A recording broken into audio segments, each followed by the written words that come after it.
पुनः नेपाली चर्चका सम्पूर्ण सदस्यहरूलाई ख्रीष्ट येशूको नाममा जय मसीह। आजको सेवामा म तपाईहरुलाई फेरि पनि हार्दिक स्वागत गर्दछु। हामीले विगतको 2 हप्तादेखि रुथको पुस्तकबाट हेरिरहेका थियौं अनि हामीले देखिरहेका थियौं कि कसरी एलिमेलेक अनि नाओमी आफ्ना 2 छोराहरूको साथमा बेथलेहेममा अनिकाल परेको कारणले गर्दाखेरि मोआबतर्फ लागेका थिए अनि मोआबमा नाओमीले आफ्नो पतिलाई पनि गुमाए र साथसाथमा 2वटा छोराहरूलाई पनि त्यहाँ गुमाएका थिए। नाओमी उनका 2 बुहारीहरूको साथमा त्यहाँ एक्लै छोडिएका छन् अनि 10 वर्षको समय पछाडि नाओमीले एउटा सुखद समाचार सुनेको छ। त्यो के हो भन्दाखेरि परमेश्वरले आफ्नो मानिसहरूको फेरि हेरचाह गर्नुभएको छ, परमेश्वरले इजरायलमा आशिष ल्याउनु भएको छ भन्ने खबर नाओमीले मोआबमा हुँदा नै सुनेकी छिन्। नाओमी अब आफ्ना बुहारीहरूका साथमा बेथलेहेम फर्कने तर्खर गर्दैछिन् अनि यो क्रममा नाओमीको एउटा बुहारी ओर्पाले नाओमीलाई छोडेर उनी आफ्नै देशमा आफ्ना देवताहरूको बीचमा फर्केर जाँदैछिन् भने रुथ चाहिँ नाओमीको साथमा टाँसिरहन्छन्। रुथले नाओमीलाई मात्र होइन तर नाओमीका परमेश्वरलाई पनि पक्रेकी छिन् अनि उनले नाओमीका परमेश्वर अर्थात् इजरायलका परमेश्वरलाई पछ्याउने निर्णय गरेको कुरा हामी देख्दछौँ। रुथको निम्ति यो निर्णय सजिलो थिएन किनकि रुथले अब इजरायलमा आउने जब निर्णय गर्दछ भने रुथले आफ्नो पुरानो देवताहरूलाई छोड्न पर्यो, आफ्नो समाजलाई छोड्न पर्यो, आफ्नो आमा बुवाको घरलाई छोड्न पर्यो, आफू हुर्केर आएको मूल्य र मान्यता सबै कुराहरूलाई छोडेर ऊ चाहिँ एउटा नयाँ प्रकारले जीवन जिउनलाई इजरायलमा एउटा नयाँ सुरुवात गर्नलाई ऊ निस्केर आउँदै थियो अनि यो सजिलो कुरा होइन। हामी मध्ये धेरैजनालाई रुथको जीवनमा भएको आशिष मनपर्छ तर हामी रुथले चुकाएको मूल्य चुकाउन चाहिँ हामी थोरै मात्रै तयार हुँदछौँ। प्रियहरू, परमेश्वरले रुथलाई एउटा तल्लो स्तरबाट चुन्नुभयो अनि एउटा माथिल्लो स्तरमा लिएर जानुभयो तर त्यो बीचको जुन प्रोसेस छ, प्रक्रिया छ, त्यो मूल्य चुकाएको प्रक्रिया चाहिँ तपाईँ र मैले पनि यदि त्यो मूल्य चुकाउन तयार हुन्छौँ भने परमेश्वरलाई विश्वास गरेर क्रुस उठाएर जिउने त्यो प्रक्रियामा हामी अगाडि बढ्न तयार हुन्छौँ भने परमेश्वरले पनि हामीलाई घुर्यानबाट उठाइकन महिमाको मुकुट पहिराउनुहुन्छ, राजकुमारहरूसँग बसाल्नुहुन्छ। यसैले गर्दाखेरि प्रियहरू, जसले येशूलाई विश्वास गरेको छ त्यो क्रुस उठाएर प्रभु येशूलाई पछ्याउँदाखेरिको त्यो मूल्य चुकाइमा पनि जीवन जिउन हामी तयारी भयौँ भने परमेश्वरले हामीलाई पनि अवश्य नै उहाँले उठाउनुहुन्छ, आशिष दिनुहुन्छ र हामीलाई पनि अरूको निम्ति आशिषको कारण बनाउनुहुन्छ। अनि हामी यो कुरालाई रुथको जीवनमा पुरा हुँदै गरेको देख्दछौँ। रुथलाई उसको भविष्य के छ भन्ने कुरा थाहा थिएन। प्रियहरू, हामीलाई अहिले थाहा छ किनकि हामी जे कुरा पढिरहेको छौँ यो रुथको इतिहास हो। यो रुथको जीवनमा जब घटिरहेको थियो, रुथको अगाडि चाहिँ के कुरा हुन गइरहेको छ भन्ने कुरा रुथलाई थाहा थिएन। केवल उसले पूर्ण रूपमा परमेश्वरमाथि भरोसा गरेर परमेश्वरले सबै कुरा सम्हाल्नुहुन्छ भनेर परमेश्वरमाथि पूर्ण विश्वास राखेर जिउनु आवश्यक थियो अनि रुथले यही प्रकारले परमेश्वरमाथि भरोसा राख्ने निर्णय गरेर नाओमीको साथमा इजरायलमा उनी आएकी छिन्। आज हामी रुथकै पुस्तक 2 अध्यायमा अब अध्ययन गर्न लागेका छौँ। हामी यहाँ देख्दछौँ कि परमेश्वरले आफ्नो अनुग्रहमा जसलाई बोलाउनुहुन्छ परमेश्वरले ती बोलावट भएकाहरू निम्ति प्रावधान पनि अर्थात् जुटाउने बन्दोबस्त पनि उहाँले नै गर्नुहुन्छ। जब रुथ र नाओमी इजरायलमा आए अर्थात् बेथलेहेममा आए, उनको यात्रा सजिलो यात्रा थिएन। लगभग 4 दिनको समय लाग्दथ्यो उनीहरू मोआबबाट बेथलेहेमसम्म आइपुग्नलाई अनि यो बाटो चाहिँ सजिलो बाटो थिएन, पहाडी बाटो, ढुङ्गेनी बाटो अनि डरलाग्दो प्रकारको एउटा यात्रा थियो किनकि यरियोदेखि जैतुनको डाँडाको त्यो बीचको बाटो चाहिँ एकदमै खतरनाक थियो। त्यो डाकुहरू लुकेर बस्थे, लुटेराहरू लुकेर बस्ने जग्गा थियो। यसले गर्दाखेरि उनीहरू जब यात्रा गरिरहेको थिए सम्भवतः उनीहरू समूहमा यात्रा गर्दै आइरहेका थिए अनि 4 दिनको लगातारको यात्रा पछाडि उनीहरू बेथलेहेम प्रवेश गरे। जब बेथलेहेममा आए, नाओमी र रुथले देख्दथे बेथलेहेममा जौको कटनी भइरहेको छ। रुथकै पुस्तक 1 अध्यायको तपाईँले 22 पदमा हेर्नुभयो भने त्यहाँ यसरी लेखेको पाउनुहुन्छ, तिनीहरू बेथलेहेममा आइपुग्दा जौको कटनी हुँदै थियो। इजरायलको इतिहासमा जौको कटनी चाहिँ निस्तारको चाडको भोलिपल्टको सबातको दिनको अर्को दिन अर्थात् आइतबारको दिन जौको कटनीबाट सुरुवात हुँदछ। अनि जौका बिटाहरू प्रथम फलको रूपमा चाहिँ परमेश्वरको भवनमा अर्पण गरिन्छ। लगभग 50 दिनको समय लाग्दथ्यो यो इजरायलमा भएको बाली नालीको कटनी गर्नलाई, किनकि इजरायल त्यति ठुलो राष्ट्र होइन। अनि जौको कटनीबाट सुरुवात भएर गहुँको कटनीमा चाहिँ त्यो कटनीको समय चाहिँ अन्त्य हुने गर्दथ्यो। जब उनीहरू बेथलेहेममा प्रवेश गरिरहेका थिए, उनीहरूले चारैतिर जौ लह लह पाकिरहेको छ अनि कटनी गर्ने मानिसहरू खेतमा व्यस्त छन् अनि चारैतिर प्रशस्त उब्जनी छ। अब साँच्चै नै बेथलेहेम चाहिँ रोटीको घर नै कहलाएको रहेछ भन्ने कुराहरू उनीहरूले देख्ने मौका पाइरहेका छन्। अनि उनीहरूले यो कुरामा, यो प्रशस्त परमेश्वरको आशिषमा, यो केवल त्यो खेती किसानी गर्ने व्यक्तिहरूको मात्र आशिष छैन, यसमा परमेश्वरले मलाई पनि सहभागी हुनलाई, परमेश्वरले मेरो निम्ति पनि यसमा प्रावधान मिलाइदिनु भएको छ, परमेश्वरले मेरो निम्ति पनि जुटाइदिने बन्दोबस्त गर्नुभएको छ भन्ने कुराहरू उनीहरूले बुझेका कुराहरू हामी यहाँ पाउँदछौँ। किनकि तपाईँले लेवीको पुस्तक 19 अध्यायको 9 पद र 10 पदमा हेर्नुभयो भने परमेश्वरले आफ्नो व्यवस्था अर्थात् परमेश्वरको कानुन जुन इजरायललाई परमेश्वरले दिनुभएको थियो, त्यहाँ इजरायलीहरूलाई यस प्रकारले परमेश्वरले आज्ञा गर्नुभएको छ, जब तिमीहरू आफ्नो बाली काट्छौ तब तिमीहरूले खेतको छेउसम्मै नकाट्नु, कटनीको सिलाबाला नबटल्नु, तिमीहरूले आफ्नो दागबारीका फल निखारिकन नटिप्नु अनि दागबारीमा झरेका फलहरू नबटुल्नु, ती चाहिँ गरिब र परदेशीहरूका निम्ति छोडिदेऊ, म परमप्रभु तिमीहरूका परमेश्वर हुँ। त्यस्तै गरिकन व्यवस्थाको पुस्तक 24 अध्यायको 19 पदमा पनि यस प्रकारले परमेश्वरले आफ्नो कानुन इजरायललाई दिनुभएको छ। खेतमा बालीको कटनी गर्दा एक बिटा बिर्स्यो भने त्यो लिन फर्केर नजाओ, परदेशी, टुहुरा टुहुरी र विधवाको निम्ति त्यो छोडिदेऊ, ताकि परमप्रभु तिमीहरूका परमेश्वरले तिमीहरूका हातका सबै काममा तिमीहरूलाई आशिष दिउन्। इजरायलको निम्ति एउटा आज्ञा हो। परमेश्वरले इजरायलमा भएका विधवाहरू, टुहुरा टुहुरीहरू, गरिबहरू, इजरायलको शरणमा आउने परदेशीहरूको पनि ख्याल राखिकन उनीहरूको लागि पनि परमेश्वरले भोजन जुटाउने प्रबन्ध पहिलादेखि नै परमेश्वरले मिलाइसक्नु भएको थियो।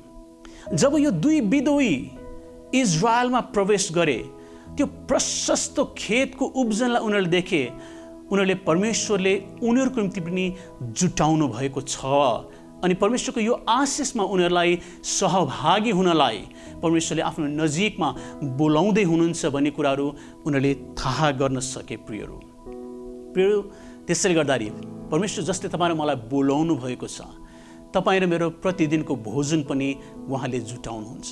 यदि परमेश्वरले तपाईँ र मलाई कुनै ठाउँमा जाऊ भनेर आज्ञा गर्नुहुन्छ भने परमेश्वरले त्यहाँ पनि सबै कुराको प्रबन्ध मिलाउनुहुन्छ अनि यो सबै कुराहरू परमेश्वरले आफ्नो अनुग्रहमा गर्नुहुन्छ। प्रियहरू, यदि परमेश्वरले नै बोलाउनु भएको छैन र तपाईँ आफ्नो मनको इच्छामा जानुभएको छ भने परमेश्वरले जुटाउनु र बन्दोबस्त गर्नु आवश्यक छैन।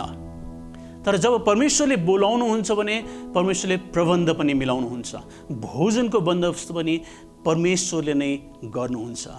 अनि रुथ र नाओमीको निम्ति परमेश्वरले भोजनको बन्दोबस्त गर्नुभएको छ, किनकि परमेश्वरले रुथ र नाओमीलाई इजरायलमा उहाँको आशिषमा सहभागी हुनलाई, उहाँको नजिकमा नाओमीलाई चाहिँ फर्केर आउन र रुथलाई चाहिँ इजरायलको आशिषमा सहभागी हुन आउन, कलमी बाँधिन आउन बोलाउँदै हुनुहुन्छ। हामी यो कुरालाई देख्दछौँ। म तपाईँहरूको अगाडि दोस्रो कुरा के ल्याउन चाहन्छु भन्दाखेरि परमेश्वरले जुटाउनु त हुन्छ, परमेश्वरले प्रबन्ध मिलाउनु त हुन्छ, तर बटुल्ने काम चाहिँ तपाईँ र मेरो हो।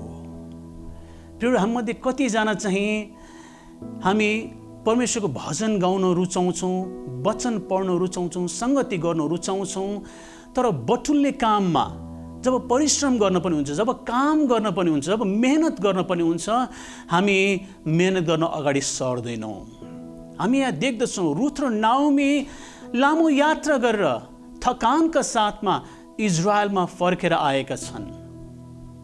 रुथले यो भनेनन् त्यहाँ आएर म 2-4 दिन यहाँ आराम गर्छु, त्यसपछि काम गरौँला भनेर भनिनन्।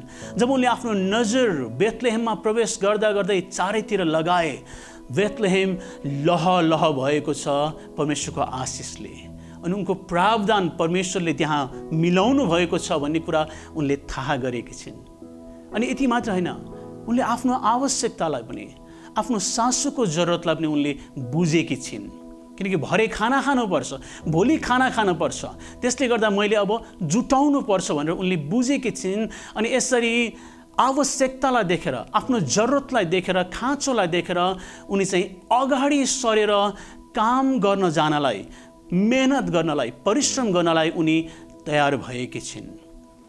परमेश्वरले प्रबन्ध मिलाउनु भएको छ, तर मैले गएर अब यो जुटाउनु पर्छ, मैले बटुल्नु पर्छ भनेर उनी कम्मर कसेकी छिन्। अनि नाओमीको स्वीकृति लिएर उनी खेतमा काम गर्न जानलाई तयार भएकी हामी पाउँदछौँ। प्रियहरू, रुथ चाहिँ एकदमै चरित्रले भरिएको स्त्री हो। हितोपदेश 31 अध्यायमा लेखिएको जस्तै स्त्री, उच्च चरित्र भएको स्त्री कसले पाउन सक्छ र भनेर हितोपदेशको पुस्तक 31 अध्यायमा परमेश्वरको वचनले भन्दछ। अर्थात् उच्च चरित्र भएको स्त्री चाहिँ पाउन गाह्रो छ, कमैले मात्र यस्तो स्त्रीहरू पाउँदछन् भनेर परमेश्वरको वचनले भन्दछ। रुथ चाहिँ त्यस प्रकारको स्त्री हुन्, उच्च चरित्र भएको। उनी काम गर्न डराउँदिनन्, उनी मेहनत गर्न डराउँदिनन्, उनलाई मानिसको खाँचो थाहा छ, उनी आफ्नो जिम्मेवारी बुझ्ने खालको स्त्री हुन्। अनि उनी चाहिँ अल्छी नगरी बस्ने खालकी स्त्री पनि हुन्। अनि यो सबै कुराहरू हामी रुथको जीवनमा पाउँदछौँ। प्रियहरू, रुथमा असल चरित्र मात्र होइन, तर निपुण हातहरू पनि छन्। प्रियहरू, हामी यो कुरा पनि रुथको जीवनमा पाउँदछौँ। किनकि रुथले जब खेतमा गएर सिलाबालाहरू बटुल्न लागे, साँझमा उनी फर्केर आउँदाखेरि 5 पाथी जौ उनले बटुलेर घर फर्केकी छिन्।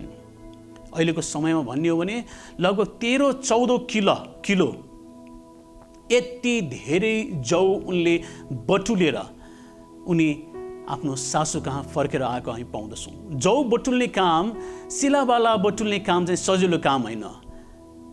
बिटा काट्नेहरूको पछि पछि लाग्न पर्ने, उनीहरूको हातबाट कुनै बाला खस्यो भने निउरेर टिप्न पर्ने, आफ्नो पोल्टामा राख्न पर्ने, झरेको दानाहरू टिप्न पर्ने। यो एकदमै पट्यार लाग्दो काम हो, अल्छी लाग्दो काम हो, यो धेरैले गर्न सक्दैन। तर रुथ चाहिँ उनले अल्छी गरेकी छैनन्, पट्यार मानेकी छैनन्। अनि उनी चाहिँ मेहनत साथ, परिश्रमका साथ उनी लगनशील भएर काम गर्न रुचाएकी छिन्। अनि एउटा दाना गर्दै बटुल्दै, सिला बालाहरू टिप्दै उनले पोल्टामा राखेकी छिन्। अनि त्यो पोल्टामा जब भारी भरिँदै जान्छ, प्रियहरू, त्यसलाई सम्हाल्न पनि पर्यो, त्यो पोखिन भएन फेरि, किनकि उनको मेहनत फेरि खेर जान्छ। उनले चाहिँ निपुण हातहरूले बटुलेर, सिपालु स्त्रीले चाहिँ पोल्टा सम्हालेर उनी चाहिँ घर फर्केकी छिन् 13-14 किलो जौ बोकेर। त्यसले गर्दाखेरि रुथ चाहिँ त्यो स्त्री हो जसमा चरित्र छ, क्यारेक्टर छ, साथसाथमा उनी सिपालु पनि छिन्। उनका हातहरू सिपालु छन्, निपुण छन्। त्यस प्रकारको चरित्र भएको स्त्री हामी रुथलाई देख्दछौँ। प्रियहरू, कतिजना मानिसहरू राम्रो चरित्रका हुन्छन् तर हातमा सिप हुँदैनन्। म आज मण्डलीका भाइ बहिनीहरूसँग कुरा गर्दैछु। तपाईँहरू कतिजना रेस्टुरेन्टमा काम गर्नुहुन्छ, कतिजना ब्युटी पार्लरमा काम गर्नुहुन्छ। यदि तपाईँ जुन पदमा काम गर्नुहुन्छ, जुन ठाउँमा काम गर्नुहुन्छ, त्यो कामको सिप तपाईँको हातमा छैन भने तपाईँले आशिषलाई प्राप्त गर्न सक्नुहुन्न।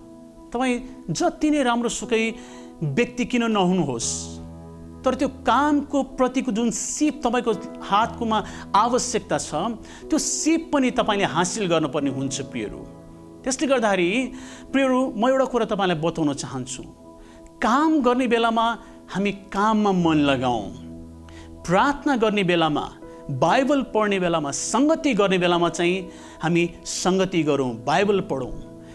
काम गर्ने समयमा तपाईँ र मैले चाहिँ काम गर्न अल्छी मान्यो भने तपाईँ र मैले सिप पनि हासिल गर्न सक्दैनौँ। कतिजना यस्ता प्रकारका व्यक्तिहरू हुन्छन् जो काम गर्न रुचाउँदैनन् अनि बिहानदेखि बेलुकीसम्म हालेलुया भन्न रुचाउँछन्, प्रार्थना गर्न समय बिताउँछन्। प्रार्थना गर्नु राम्रो हो, तर काम गर्ने एउटा समय छ, प्रार्थना गर्ने एउटा समय छ। त्यो दुईटालाई मिलाउन सक्दैनौँ हामी। यहाँ रुथले नाओमीलाई चाहिँ आज बिहानै भइसक्यो, अब हामी दिनभरि संगति गरौँ, उपवास बसौँ भनेर भनेकी छैनन्, किनकि उनले जरुरत देखेकी छिन्। त्यो जरुरतमा कसले गर्ने त? उनले आफैले गर्ने, उनको आफ्नै हातले उनको सासूको निम्ति जुटाउने, उनको आफ्नो निम्ति बटुल्ने अनि जोहो गर्ने, त्यो उनको जिम्मेवारी हो। परमेश्वरले बन्दोबस्त मिलाउनु भएको छ, बटुल्ने मेरो जिम्मेवारी हो भनेर उनले थाहा गरेकी छिन्। र त्यो सिप पनि उनको हातमा छ। प्रियहरू, कजनाको हातमा सिप हुन्छ तर चरित्र हुँदैन। यसले गर्दाखेरि उच्च चरित्र नभएको कारणले गर्दाखेरि सिपले मात्रै पनि त्यो व्यक्तिलाई धेरै टाढासम्म पुर्याउन सक्दैन। म एउटा भाइलाई चिन्दछु जो करिब 10 वर्ष अगाडि त्यो भाइ लगभग 40-50 हजार रुपियाँ कमाउँथ्यो। एकदमै राम्रो हातमा सिप भएको, जे खाना बनायो त्यो नै मिठो, तर उसमा एकदमै व्यवहार ठिक थिएन, बेहोरा नै ठिक नभएको व्यक्ति।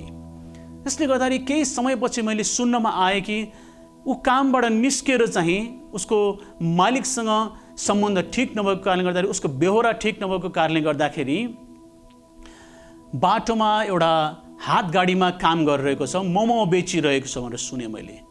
40-50 हजार कमाउने मान्छे प्रतिदिन बिहानदेखि बेलुकीसम्म मेहनत गरेर काम गरेर चाहिँ पेट पाल्न पर्ने अवस्था आयो। किन? सिप त छ तर चरित्र नभएको कारणले गर्दाखेरि ऊ मानिसहरूको बीचमा ऊ लोकप्रिय हुन सकेन, मन पराउने प्रकारको व्यक्ति हुन सकेन, उसको सिपले पनि उसलाई धेरै अगाडि लिएर जान सकेन। त्यसले गर्दाखेरि प्रियहरू, तपाईँ र मेरो जीवनमा इन्टिग्रिटी अफ द हार्ट, त्यो उच्च चरित्रको साथसाथमा स्किलफुल ह्यान्ड्स, निपुण हातहरू पनि हुनु आवश्यक छ। प्रियहरू, दाउदको विषयमा यसरी लेखेको हामी पाउँदछौँ। भजन सङ्ग्रह 78 को 72 ले यसरी भनेको छ, दाउदले हृदयको इमानदारीता साथ तिनीहरूलाई चराए अनि निपुण हातले तिनीहरूको नेतृत्व गरे। दाउद चाहिँ त्यो प्रकारको व्यक्ति हो जसमा चाहिँ इन्टिग्रिटी अफ द हार्ट, उच्च चरित्र भएको व्यक्ति। ऊ आफैसँग पनि सत्य बोल्दथ्यो र ऊ अरूसँग पनि ट्रुथफुल, सत्य रूपमा प्रकट हुँदथ्यो। ऊ आफैलाई पनि ढाड्दैन थियो र अरूसँग पनि ऊ जस्तो छ त्यस्तै रूपमा प्रकट हुँदथ्यो। अर्थात् उसमा उच्च चरित्र थियो र साथसाथमा उसमा चाहिँ निपुण हातहरू पनि थिए, युद्धकला जानेका हात, नेतृत्व गर्न सक्ने सिपालु हातहरू उनमा थिए। प्रियहरू, यसले गर्दा यो दुईटैको कम्बिनेसन, यो जोडले गर्दाखेरि उनी एकदम सफल व्यक्ति, परमेश्वरका आशिष प्राप्त गरेका व्यक्ति बने। यदि एउटा मात्र भइदिएको भए प्रियहरू, त्यो एउटा कुराले चाहिँ तपाईँ र मलाई धेरै अगाडि लिएर जान सक्दैन। तपाईँ र मेरो जीवनमा चरित्रको साथसाथमा निपुण हातहरू पनि आवश्यक छ, सिप पनि आवश्यक छ। रुथमा हामी त्यो कुराहरूलाई देख्दछौँ। अनि रुथले चाहिँ के त भन्दाखेरि बटुल्नलाई उनी अल्छी नगरिकन जिम्मेवारी बोकेर आफ्नो सासूको जरुरतलाई पुरा गर्नलाई, घरको आवश्यकतालाई देखेर उनी सबेरै काममा निस्केर साँझमा मेहनत र परिश्रमका साथ घरमा जौ बटुलेर आउनलाई तयार भएकी छिन्। त्यसले गर्दा प्रियहरू, परमेश्वरले जुटाउनुहुन्छ तर बटुल्न चाहिँ तपाईँ र म जानुपर्छ। परमेश्वरले भन्नुहुन्छ, माग तिमीलाई दिनेछ, तर ढकढकाउने काम चाहिँ तपाईँ र मेरो हो। काममा गएर तपाईँ र मैले ढकढक पनि गर्न सक्नुपर्छ, खोज्न पनि जान सक्नुपर्छ। तपाईँ र म घरमै बसेर चाहिँ परमेश्वरले मलाई यहीँ नै जुटाउनुहुन्छ भन्यो भने चाहिँ त्यो मूर्खता हुनेछ। परमेश्वरले त्यस प्रकारले कार्य गर्नुहुन्न। प्रावधान परमेश्वरले मिलाउनुहुन्छ। जुन काम परमेश्वरले गर्नुपर्ने उहाँले गर्नुहुन्छ। बाली नालीमा आशिष परमेश्वरले दिनुभयो। विधवाको प्रावधान मिलाउने काम परमेश्वरले पहिला नै बन्दोबस्त गरिदिनु भयो। बटुल्ने काम ती विधवाहरूको हो। यो रहस्यलाई तपाईँ र मैले जानेको हुनु आवश्यक छ। प्रियहरू, हामी देख्दछौँ प्रियहरू, अर्को कुरा प्रियहरू, परमेश्वरले जुटाउनुहुन्छ, तर कसरी जुटाउनुहुन्छ भन्दाखेरि तपाईँ र मेरो जीवनद्वारा कतिजना आवश्यकतामा परेका व्यक्तिहरूको निम्ति परमेश्वरले जुटाउनुहुन्छ। प्रियहरू, यो रहस्यलाई पनि तपाईँ र मैले जानेको हुन आवश्यक छ। रुथ जब खेतमा सिलाबाला खोज्न गए, उनी चाहिँ बोअजको खेतमा गएको छ। अनि हामी यहाँ देख्दछौँ परमेश्वरको सार्वभौम योजनामा परमेश्वरले नै डोराइकन रुथका कदमहरूलाई बोअजको खेततिर परमेश्वरले लाँदै हुनुहुन्थ्यो। किनकि रुथलाई यो कुरा कहाँ जाँदैछौँ, के गर्दैछौँ, अब के हुने हो भन्ने कुरा थाहा थिएन, तर परमेश्वरमाथि उनले भरोसा राखेका थिए अनि परमेश्वरले उनका कदमहरूलाई डोराउँदै हुनुहुन्थ्यो। अनि परमेश्वरले नै बोअजको खेतमा लिएर गएको छ। जब बोअजले रुथलाई देख्यो अनि रुथको जीवनको गवाही उनकै नोकरको मुखबाट सुन्यो कि रुथ चाहिँ त्यो मोआबी स्त्री हो जो नाओमीको साथमा आफ्नो सासूलाई नछोडिकन तर आफ्नो सासूको साथमा आएकी छिन् अनि सासूप्रति उनी समर्पित छिन् अनि यहाँ खेतमा आएर काम गर्न आएकी छिन् अनि बिहानदेखि एकछिनको आराम गरेर मात्रै उनी परिश्रमका साथमा लगातार सिलाबाला बटुल्ने काम गरिरहेका छिन् भनेर यो उच्च चरित्र भएको स्त्री जो मेहनत गर्दछन्, आफ्नो सासूको देखभाल गर्दछन्, उनी जिम्मेवार स्त्री हुन् जसले इजरायलका परमेश्वरलाई पछ्याएर इजरायलमा शरण लिन आएकी छिन् भन्ने जब बोअजले सुने, प्रियहरू, रुथको यो जीवनको गवाहीले बोअजको हृदय खोलिएको छ। प्रियहरू, ख्रिस्टको रगतले तपाईँ र मैले पाप क्षमा पाउँछौँ, यो वास्तविक कुरा हो, यो सत्य कुरा हो। तपाईँ मेरो उद्धार हुन्छ। तर प्रियहरू, तपाईँ र मेरो गवाहीले चाहिँ परमेश्वरको महिमालाई हामी मानिसहरूको बीचमा प्रकट गर्छौँ। हाम्रो जीवनको गवाही कस्तो छ?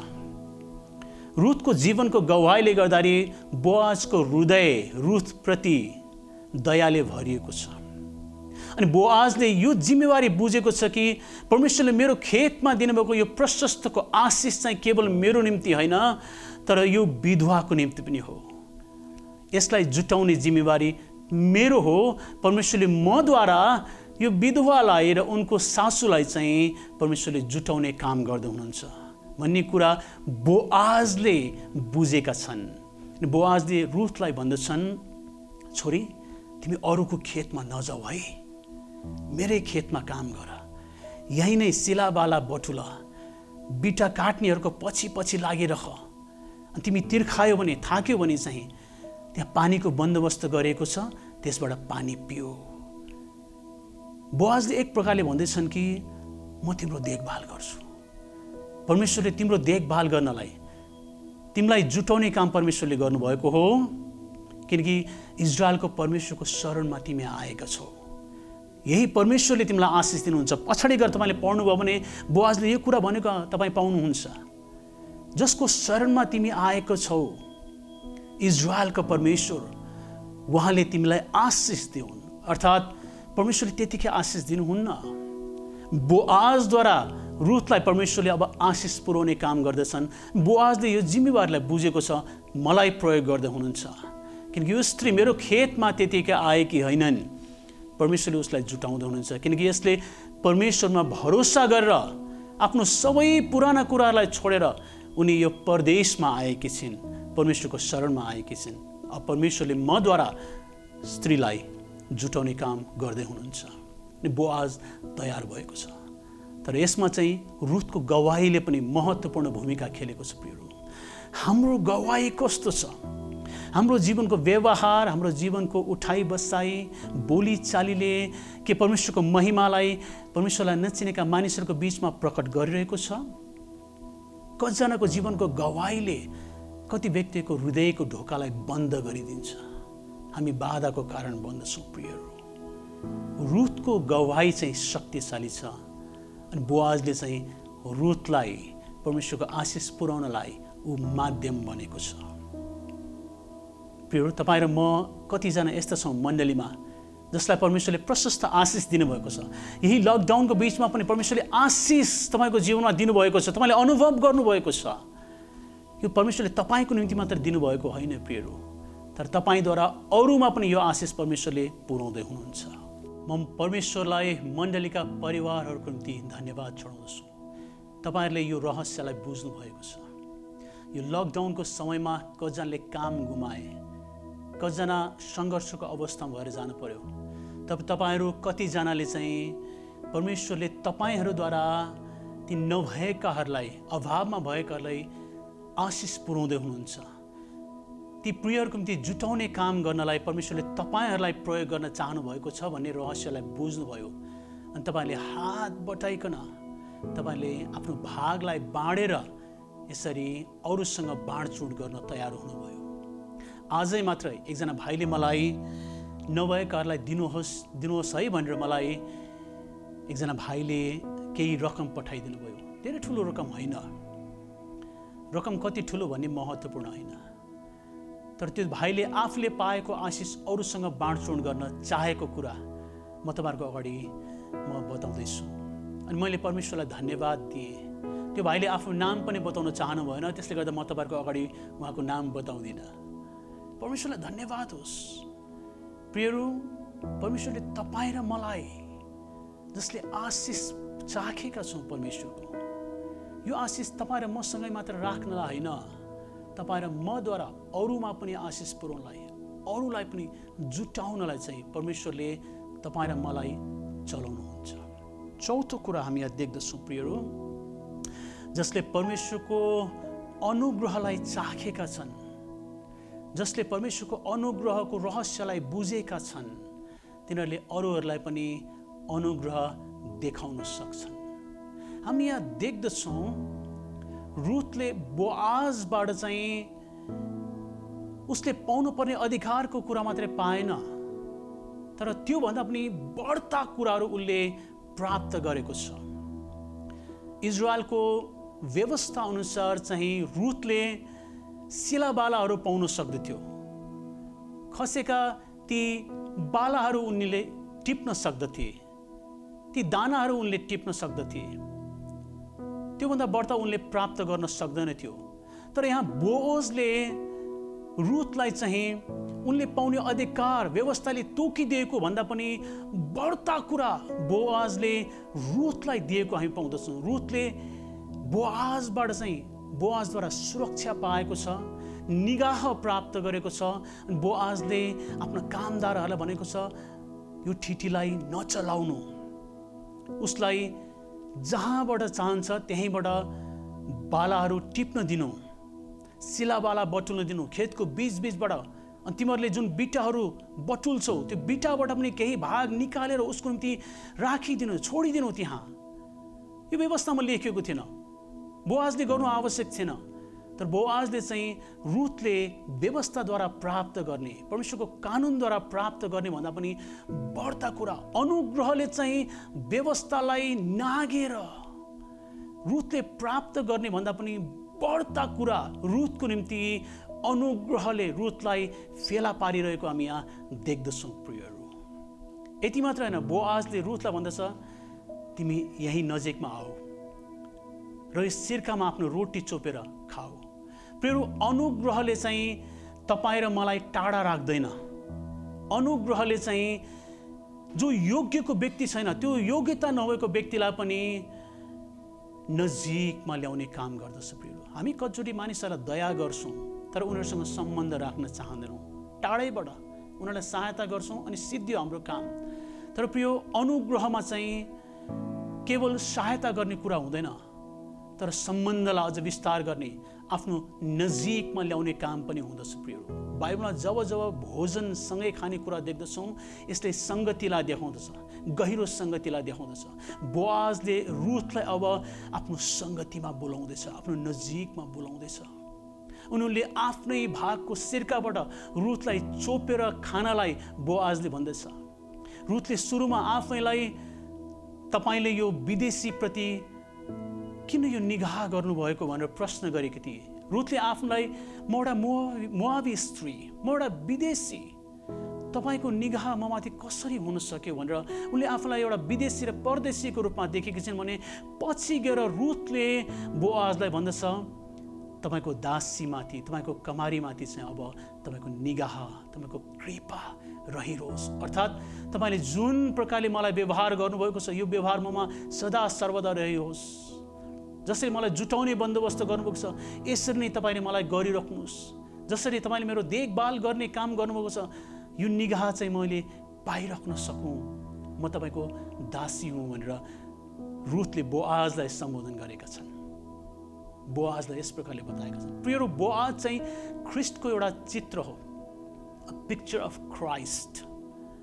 प्रियहरू, येशू ख्रिस्टमा पनि परमेश्वरले यसरी नै हामीलाई तपाईँ र म मोआबी स्त्री रुथ जस्तै थियौँ। इजरायलको अधिकारबाट बाहिरकाहरू, अब्राहमको प्रतिज्ञा र आशिषभन्दा बाहिरकाहरू, त्यो करारभन्दा बाहिरकाहरू थियौँ। तर परमेश्वरले तपाईँ र मलाई पनि अनुग्रहमा नजिकमा बोलाउनु भयो। तपाईँ र मेरो योग्यतामा होइन, परमेश्वरको दयामा, परमेश्वरको कृपामा उहाँले तपाईँ र मलाई नजिकमा बोलाउनु भयो, उहाँकै सङ्गतिमा बोलाउनु भयो अनि हामीलाई परमेश्वरले आफ्नो नजिकमा लिनुभयो। अनि वचनले भन्दछ, उहाँले हामीलाई मोल तिरेर किन्नु भएको छ। हामी उहाँका कमाराहरू हौँ। तर परमेश्वर भन्नुहुन्छ, म तिमीलाई कमारा होइन, आफ्नो दुलही तुल्याउँछु। बोआजले रुथलाई पछि गएर कमारा होइन, एउटा दासी होइन, तर आफ्नो साथी दुलहीको स्थानमा, त्यो आदरको स्थानमा बोआजले रुथलाई लिएर गएको, त्यो स्थान दिएको हामी पाउँदछौँ। परमेश्वरले त्यही काम तपाईँ र मेरो जीवनमा पनि गर्नुभएको छ। हामी जो इजरायलको अधिकारदेखि टाढाका थियौँ, परमेश्वरले इजरायलमा हामीलाई कलमी बाँध्नु भएको छ अनि उहाँको आशिषमा उहाँले हामीलाई सहभागी बनाउनु भएको छ। अनि हामीलाई उहाँको कमारा होइन, अब उहाँको दुलही तुल्याउनु भएको छ। अनि उहाँसँगै राज्य गर्नलाई, त्यो सिंहासनका उत्तराधिकारी परमेश्वरले हामीलाई तुल्याउनु भएको छ। राजकुमारहरूसँग बसाल्न उहाँले हामीलाई घुर्यानबाट उठाउनु भएको छ।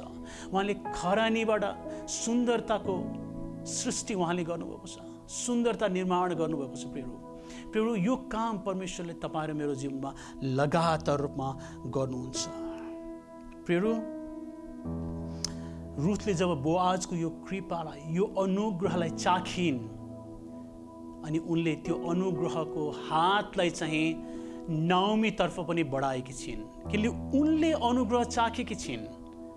अनि अनुग्रहको स्वाद चाखेको मानिसले, अनुग्रहलाई बुझेको मानिसले, म एउटा विदेशी परदेशी, यो कृपा पाउनु योग्य छैन, व्यवस्थाद्वारा पाउनु पर्ने कुरा भन्दा पनि बढ्ता मैले यो निगाह प्राप्त गरेँ, यो प्रेममा, यो कृपामा मैले प्राप्त गरेको छु। मेरो योग्यतामा होइन, तर ममाथि निगाह गर्ने व्यक्तिले त्यो अनुग्रहमा ममाथि यो कुरा गर्नुभएको हो भनेर यो कुरा बुझेपछि रुथले चाहिँ त्यही अनुग्रहको हात नाओमीतर्फ बढाएकी छिन्। जब रुथ सिलाबालाका साथमा अनि साथसाथमा आफूले खाएको खाजाबाट केही उबारेर नाओमीको निम्ति लिएर आएकी छिन्, किनकि यो अनुग्रहको हात उनले बढाउन सिकेकी छिन्, जानेकी छिन्। जब नाओमीले यो कुराहरू देख्दैछिन्, नाओमी त्यति दिनसम्म उनको पीडाको कारणले गर्दाखेरि, उनको जीवनमा उनले सर्वस्व गुमाएको कारणले गर्दाखेरि उनको हृदय एकदमै कष्टमा छ, दुःखमा छ, उनीभित्र तितोपनाको उनले अनुभव गरिरहेको छ। उनको हृदय नै, उनको मन नै अमिलो बनेको छ। उनले आफूलाई भनेको छिन्, मेरो नाम नाओमी होइन, नाओमीको अर्थ चाहिँ प्लेजेन्ट, एकदमै आनन्द। तर उनले भन्छ, मलाई यो नामले नपुकार, मलाई चाहिँ मारा भन, म तितो भएकी छु। परमेश्वरले मसँग एकदमै नराम्रो प्रकारले व्यवहार गर्नुभएको छ, मैले सबै गुमाएको छु, मेरो हृदय तितो छ, अहिले अमिलो बनेको छ, मैले भलाइलाई देख्न सकेको छैन। तर जब रुथद्वारा यो अनुग्रह उनको नजिकमा आयो, नाओमीले अब पहिलोचोटि परमेश्वरको अनुग्रहलाई, परमेश्वरको कृपालाई उनले देखिरहेकी छिन् धेरै वर्ष पछाडि। अनि यहाँ लेखिएको छ रुथ 2:20 नाओमीले भन्दछिन्, परमप्रभुले जिउँदा र मरेकाहरूमाथि कृपा गर्न छोड्नु भएको छैन, किनभने ती मानिस त हाम्रा नजिकका कुटुम्ब मोल तिरी छुटाउने हुन्। प्रियहरू, यति जेलसम्म परमेश्वरले मसँग नराम्रो व्यवहार गर्नुभएको छ भनिरहेको नाओमी चाहिँ अब भन्दैछिन्, परमेश्वरले मरेकाहरू र जीवितहरूको वास्ता गर्न छोड्नु भएको छैन। हो, मैले सबै गुमाएँ, तर परमेश्वरले अब मलाई जुटाउने काम गर्दै हुनुहुन्छ। परमेश्वरले मेरो जीवनमा मलाई पुरा गर्ने काम गर्नुहुन्छ। परमेश्वरले मलाई भुल्नु भएको छैन रहेछ भन्ने कुरा उनले देख्ने मौका पाइरहेकी छिन् प्रियहरू, किनकि उनले रुथद्वारा परमेश्वरको अनुग्रहलाई प्राप्त गरिरहेकी छिन्। प्रियहरू, तपाईँ र म जसले परमेश्वरको अनुग्रहको स्वाद चाखेका छौँ, त्यो अनुग्रहको हात तपाईँ र मैले पनि मानिसहरूमा बढाउन आवश्यक छ। कतिजना मानिसलाई तपाईँ र मेरो वचनको प्रचारले हुँदैन, त्यो प्रेमको हात, त्यो दयाको हात, त्यो स्पर्शको आवश्यकता परिरहेको हुन्छ। जब त्यो अनुग्रहको हात बढाउँछौँ, त्यो छुवाइले, त्यो अनुग्रहलाई उनीहरूले चाख्दछन्, जब परमेश्वरलाई उनीहरूले चिन्दछन्। तपाईँले मैले प्रचार मात्र गऱ्यौँ र अनुग्रहको हातलाई बढाएनौँ भने चाहिँ प्रियहरू, परमेश्वरलाई चिन्न पाउँदैनन्। तपाईँ र मैले अनुग्रह चाखेका छौँ भने, बुझेका छौँ भने हामीले अरूलाई पनि अनुग्रहमा व्यवहार गर्न सक्दछौँ। यस्तो प्रकारको प्रेम जसमा कुनै पनि प्रकारको शर्त छैन, बिना शर्तको प्रेम, निस्वार्थ प्रेम, unconditional love, love without any string attached, कुनै पनि प्रकारको शर्त बिनाको प्रेम, त्यो व्यक्तिको योग्यता नहोला त्यो प्रेम पाउनलाई, त्यो दया पाउनलाई, त्यो प्रेम र कृपा पाउनलाई, तर तपाईँले त्यसै भए पनि परमेश्वरको अनुग्रह तपाईँले पाउनुभएको छ, क्षमादानलाई चाखिसक्नु भएको छ। यसले गर्दाखेरि तपाईँले यो कुरा जान्नुहुन्छ, परमेश्वरको अनुग्रह नभइदिएको भए मेरो र उसको अवस्था एउटै हो। तर मैले जुन अनुग्रहको स्वाद चाखेको छु, अब यो अनुग्रह उसले पनि चाख्नुपर्छ भनेर उसको योग्यतामा होइन, तर उसका सबै कुराहरूको बावजुद पनि तपाईँ र मैले जब त्यो प्रेमको हात बढाउँछौँ, वास्ताको हात बढाउँछौँ, अनुग्रहको हात बढाउँछौँ, त्यो स्पर्शले उसको हृदयमा परमेश्वरले कार्य गर्नुहुन्छ। उसले परमेश्वरलाई देख्छ, परमेश्वरको कामलाई देख्न सक्दछ। प्रियहरू, यी दिनमा एउटा भाइसँग मेरो सम्पर्क भयो। फेसबुकमा त्यो भाइको बारेमा मैले जाने कि एउटा नेपालको भाइ चाहिँ पुनामा हुनुहुँदो रहेछ, अनि एकदमै बिचल्य अवस्थामा। अनि मैले फोन गरेँ, त्यो भाइ चाहिँ मध्य प्रदेश पुगिसक्नु भएको रहेछ, अनि लकडाउनको कारणले गर्दा त्यहाँ अड्किराख्नु भएको रहेछ। मैले सोधखोज गरेँ, मैले म क्रिस्चियन हुँ भने भनिनँ। मैले सोधखोज गरेँ, उहाँसँग पैसा पनि रहन्छ, रासन पानी रहेनछ। मैले भने भाइ तपाईँ दोकानमा जानुहोस्, म पैसा तिर्दिन्छु। भाइले प्रयास गर्नुभयो, दोकान सबै बन्द, अनि मैले भाइलाई यहीँबाट पैसा पठाइदिएँ। सुरुमा अलिकति डर लाग्यो मलाई, किनकि कस्तो प्रकारको व्यक्ति हो थाहा छैन। तैपनि मैले चाहिँ परमेश्वरमा भरोसा गरेर त्यो व्यक्तिलाई मैले सहायताको हात बढाएँ। दोस्रोचोटि पनि उसलाई घर फर्कनलाई अलिकति सहायता गरेँ। मैले उसलाई चिनेको छैन, मैले उसलाई व्यक्तिगत रूपमा भेटेको छैन, मैले उसलाई कहिले देखेको पनि छैन, तर परमेश्वरले मलाई यो अगुवाई गर्नुभयो कि त्यो अनुग्रहको हात चाहिँ यो समयमा मैले त्यो व्यक्तिलाई बढाउनु पर्छ। मैले सुसमाचार पनि बाँडिनँ। मैले सुसमाचार बाँडेको भए यो समय गलत समय हुने थियो। मैले उसलाई सहायता गरेर नाजायज रूपमा उसलाई चाहिँ सुसमाचार प्रचार गरेर क्रिस्चियन बनाउन खोजेको जस्तो देखिन्थ्यो। मैले केही पनि भनिनँ। तर पछि भाइले सोध्नुभयो, दाजु तपाईँ के गर्नुहुन्छ? मैले भने भाइ म चाहिँ चर्चमा एउटा पास्टर हो।